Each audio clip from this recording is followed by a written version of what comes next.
Hello students, welcome back. हमने इससे पहले पॉजिटिव हेल्थ का पार्ट 1 पढ़ा है। आज हम वापस पार्ट 2 लेने वाले हैं।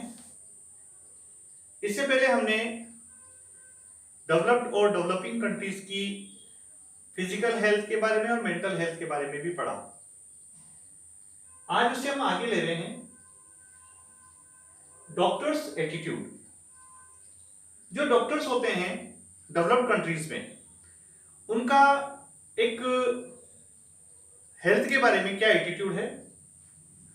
Doctors in developed countries attribute better health to the improved medical facilities available there, but they ignore such important factors as better education, wealth, nutrition and cleaner environment. Doctors ज्यादातर क्या होते हैं कि वो अपनी मेडिकल फैसिलिटीज को ही ज्यादा importance देते हैं। उनका ये मानना है कि जो व्यक्ति स्वस्थ होते हैं वो उनकी मेडिकल फैसिलिटीज की वजह से है, उनकी मेडिसिन की वजह से है। जबकि वे लोग जो इंपॉर्टेंट फैक्टर्स होते हैं जैसे कि एजुकेशन है, वेल्थ है, न्यूट्रिशन, वहाँ के जो लोग खाना खाते हैं, वहाँ का जो पोषण स्तर है, उनको वो लोग इग्नोर करते हैं। वो किस क्लीनर एनवायरनमेंट में रहते हैं उसको वो लोग इग्नोर कर देते हैं। तो हम ये मान सकते हैं कि जो डॉक्टर्स हैं वो अपनी मेडिसिन पर ज्यादा फेथ करते हैं, लेकिन ऐसा नहीं है। किसी भी व्यक्ति के स्वास्थ्य के लिए ये सारे फैक्टर्स इंपॉर्टेंट हैं और उनकी हेल्थ इन सब पर डिपेंड होती है। Human values in developed countries हमारा अगला पॉइंट है। हमने पहले भी बात की थी कि जो डेवलप्ड कंट्रीज हैं उनके पास वेल्थ बहुत है, पैसा बहुत है, लेकिन वहां पर एक मेंटल पीस जो होना चाहिए वो नहीं है। What is the reason behind that? Human values in developed countries, जो वहां की ह्यूमन वैल्यूज हैं उसको वो इग्नोर करते हैं। दे डिक्लाइन देम, उनको डिक्लाइन करते हैं, वो उनको नहीं मानते। क्यों? They are dependent on drugs. जब वो स्ट्रेस में होते हैं, जब ज्यादा तनाव में होते हैं, तो वो ड्रग्स लेते हैं। अपने स्ट्रेस को, चाहे वो टेम्परेरी क्यों ना हो, वो उसको दूर करने के लिए ड्रग्स लेते हैं। उनकी डिपेंडेंस ड्रग्स पर होती है। साथ ही वो मेंटली इल होते हैं, मानसिक रूप से अस्वस्थ होते हैं। क्यों? क्योंकि परिवार नहीं है, रिश्तेदार नहीं है, मित्र नहीं है, फ्रेंड सर्किल उनका नहीं है। फैमिलीज टाइज आर वीकनिंग, क्योंकि उनके जो पारिवारिक बंधन है, उनकी जॉइंट फैमिलीज नहीं है, परिवार में वो रहते नहीं हैं, तो उनकी जो फैमिली टाइज है वो वीकनिंग है, अर्थात कमजोर है। रेयर ह्यूमन इंटरेक्शन, आपस में उनका जो इंटरेक्शन है, आपस में उनकी जो उनका मेल मिलाप है, उनका मिलना है, एक दूसरे के साथ में उनका उठना बैठना है, वो कम है। क्यों? क्योंकि वो टोटली प्रोफेशनल है। वो केवल और केवल उस पर विश्वास रखते हैं कि वो ज्यादा से ज्यादा धन कमाए। उनकी जो रिलेशनशिप है वो केवल अपने बिजनेस तक लिमिटेड है। लेकिन दूसरी ओर जो डेवलपिंग कंट्रीज है उनमें वो सब चीजें नहीं है, अर्थात वहाँ फैमिली साइज अच्छी हैं, वो सब ठीक है, लेकिन वहाँ दूसरी समस्याएं और हैं। Developing countries waste their limited resources. अब हम सब जानते हैं कि जो डेवलपिंग कंट्रीज हैं उनके रिसोर्सेज हैं, जो उनके संसाधन हैं वो लिमिटेड होते हैं, लेकिन वो उनको वेस्ट कर देते हैं। कैसे? Waste money on medicine. अपनी छोटी से छोटी बीमारी के लिए हम डॉक्टर्स के पास में चले जाते हैं, हम मेडिसिन की तरफ, जो कि एलोपैथिक दवाइयां हैं, उनकी तरफ हमारा रुख करते हैं, जो ठीक नहीं है। हम डॉक्टर्स पर अपना लिमिटेड पैसा, हमारे पास हमारी जो इनकम है वो लिमिटेड है, उस पर भी एक बहुत बड़ा पार्ट हम डॉक्टर्स पर खर्च कर देते हैं। हम हॉस्पिटल्स पर अपना पैसा जाया कर देते हैं। हमें वो नहीं करना चाहिए। तो क्या हम डॉक्टर्स के पास ना जाएं? क्या हम अच्छी मेडिकल फैसिलिटी ना लें?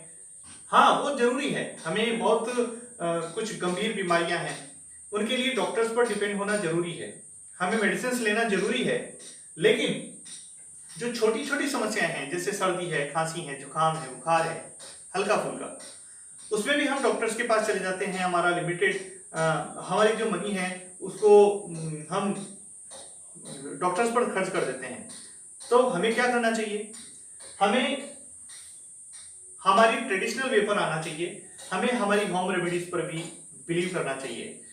होम रेमेडीज का मतलब होता है हमारी घरेलू दवाइयाँ। बहुत सारी ऐसी चीजें हैं, छोटी मोटी चीजें, छोटी मोटी समस्याएं, हमारी शारीरिक समस्याएं, उनको हम हमारे घरेलू उपचार से भी ठीक कर सकते हैं। तो आगे हमने ये दिया बेनिफिट्स ऑफ होम रेमेडीज। ये होम रेमेडीज अर्थात घरेलू जो उपचार है वो हमारे लिए किस तरह से बेनिफिशियल है, क्योंकि वो इजीली अवेलेबल है। हमारी किचन एक छोटा सा मेडिकल स्टोर है, उसकी हर चीजें हमारे लिए किसी दवा से कम नहीं है। तो होम रेमेडीज हमारे को बहुत इजीली अवेलेबल है। अगर हमें आधी रात को भी किसी चीज की आवश्यकता है तो भी वो चीज हमारे को मिल सकती है। नॉट एक्सपेंसिव, ये कभी भी एक्सपेंसिव नहीं होती हैं, ये हमारे घर के सामान के साथ ही आती हैं। अर्थात ये हमारा मसाला ही है, हम जो दैनिक रूप में काम में लेते हैं, हमारी औषधियां हैं। नो साइड इफेक्ट, सबसे जो महत्वपूर्ण इसका फायदा है वो ये है कि इसकी कोई साइड इफेक्ट नहीं है।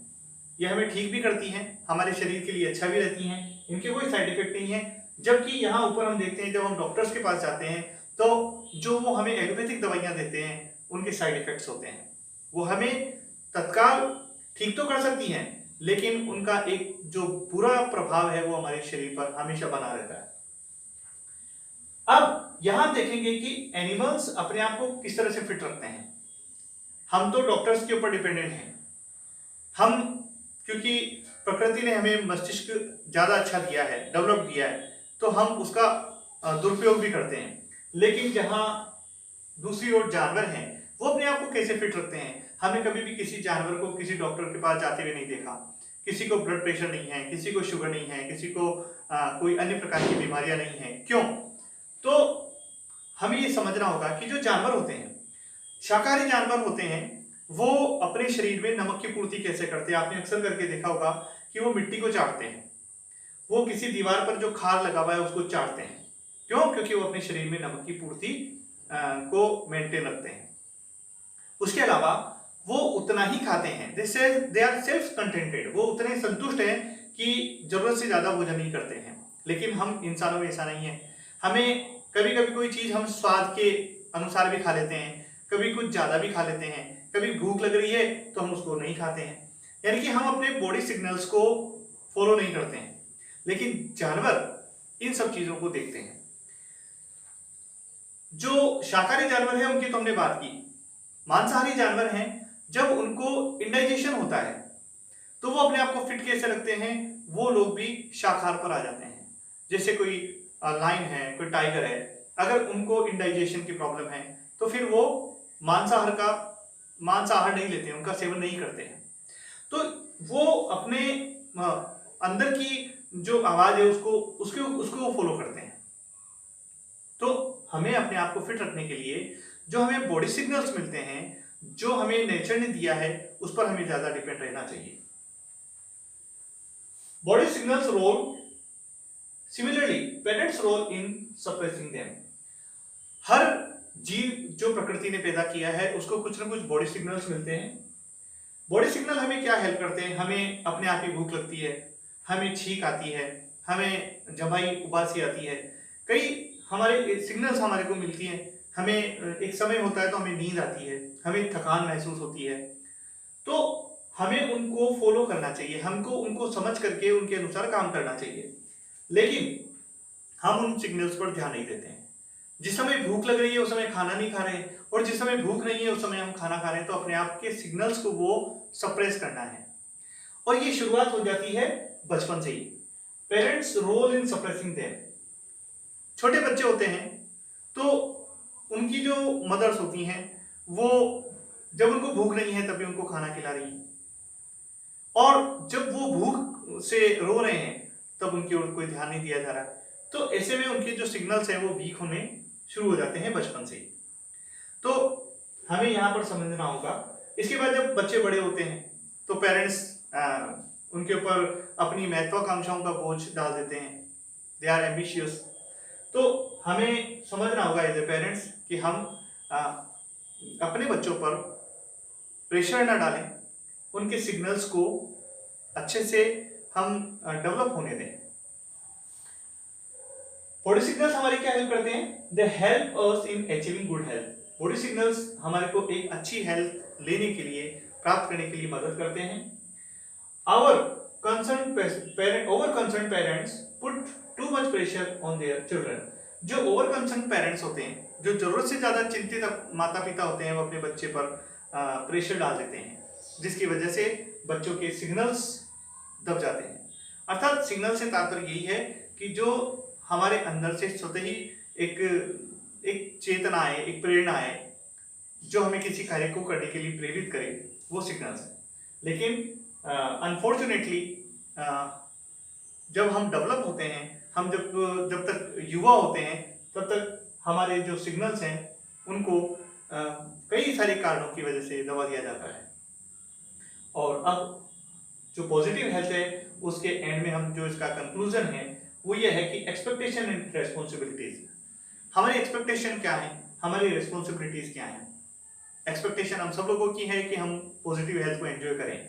हर व्यक्ति जो इस धरती पर जन्मा है वो अच्छी हेल्थ को जिए, एक अच्छा जीवन जी करके वो इस संसार में एक उदाहरण प्रस्तुत करे। तो यहाँ हमारी कुछ रेस्पॉन्सिबिलिटीज भी हैं जो हमें फॉलो करनी होगी एज ए ह्यूमन बीइंग। इंसान के रूप में हम उन सब चीज़ों को फॉलो करें जो नेचर ने हमें दी हैं, उन सब चीज़ों का उपभोग हम करें जो हमको नेचर ने दी हैं, लेकिन एक लिमिटेड तरीके से। साथ ही हम नेचर को कभी भी नेग्लेक्ट ना करें। एज ए सिटीजन हम नागरिक के रूप में पॉजिटिव हेल्थ कैसे प्राप्त कर सकते हैं? हम इन सब चीज़ों का पालन करते हुए पॉजिटिव हेल्थ प्राप्त कर सकते हैं। स्ट्रेस लेस रहें, संतुलित आहार लें जो कि गुणवत्ता से भरा हुआ हो, पोषकता से भरा हुआ हो। एज ए सिटीजन हमारा ये भी कर्तव्य है कि हम दूसरों को भी इस बात के लिए मोटिवेट करें, उनको हम जागरूक करें कि वो भी अपनी हेल्थ को अच्छी रखें। जो व्यक्ति नहीं जानते हैं उनको हम जाकर के इस चीज़ के बारे में जागरूक कर सकते हैं। साथ ही एज ए पेरेंट्स हमें माता पिता के रूप में भी एक जिम्मेदारी निभानी होगी कि हम अपने बच्चों की जो नीड है उसको समझें, साथ ही उनके जो सिग्नल्स हैं उनको सप्रेस करने का कार्य ना करें। तो ये सारा काम जब हम करेंगे तो निश्चित रूप से हर व्यक्ति एक पॉजिटिव हेल्थ को एंजॉय कर सकेगा। उम्मीद करते हैं आपको ये लेसन समझ में आया होगा। हमारे अगले वीडियोस में आप अन्य लेसन्स के बारे में भी जानकारी प्राप्त करेंगे। Thanks for watching.